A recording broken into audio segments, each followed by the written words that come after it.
against women is just really cool to me, partly because of I just really strongly believe in the butterfly effect and how, a butterfly's wings in one area can send a ripple across the world. So the idea that everybody in the world, that there's 1 billion people that are rising against violence against women across the world is just really, really cool to me. See that his losing his temper on me was something that was not acceptable.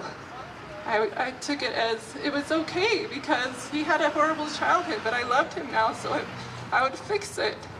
But it didn't get better, it kept getting worse and worse. I'm just glad that this event is raising awareness on the subject, because a lot of us who were victims of some sort of violence I'm not big on statistics because most of us don't tell anybody. And a lot of the women that I run into haven't told anybody. And then they will share with me, as we do sessions and it brings things out that we've covered up. It hasn't been acceptable to share those things. And so letting other women know that they're not alone is extremely important. I'm super passionate about helping people lead thriving lives where they feel alive and in control of what happens to them. And an event like this really brings out the joy in people and allows people to get behind something that means a lot, which is people leading lives where they're happy and they feel safe. And here I am 12 years later. I helped him raise his 4 children. I have a beautiful grandbaby. And I have 2 amazing daughters that I'm so proud that we are building a foundation of love and support. And we brought them to Port Angeles, and I hope to build that support even more and give them a community that is full of love and support and respect. Well, Naomi, we were trying to remember exactly how it started, but Naomi posted it, and we all just decided it was a great thing to bring to Port Angeles to really, I don't know if anything's been done like that around here before, but it seemed like a great opportunity just to come out and dance on Valentine's Day. How much better does it get than that?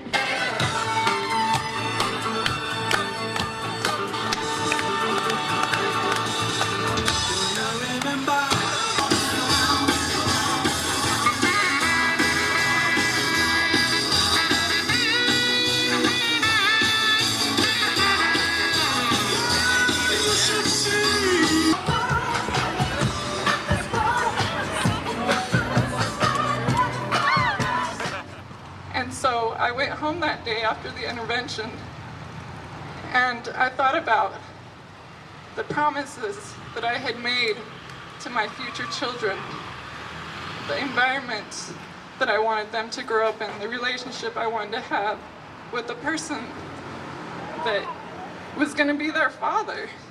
It's not a matter of just saying no. It's a matter of being intolerant of it, of being vocal, of stopping it in the grocery store, stopping it in the parking lots, stopping it in your own churches. For the love of Pete. You want the data on what's going on in some of the churches? I'll give it to you. And as a preacher's daughter, that doesn't make me too happy. We believe in a world that is better, a community that supports our women and promotes an environment where our girls can grow up safe, empowered, and happy. It is rampant in this community. Sexual abuse against children is rampant. Domestic violence is a learned behavior. These little tiny innocent baby boys and girls are not born thinking, oh goody, who can I beat the crap out of when I grow up? Oh goody, I feel like raping somebody. This is learned behavior, learned. I ended up having to leave my old marriage myself after my son was born. And I remember thinking, sitting in the basement of the domestic violence shelter, how did this happen to me? I am intelligent, I'm pretty, I'm knowledgeable, I know what to do for myself. But the thing is that violence against women affects all types of women. And it doesn't matter who you are, it's out there. The statistics show that 1 in 3 women in her lifetime and 1 in 4 men will be abused, whether it is through family violence, domestic violence, intimate partner violence, sexual violence.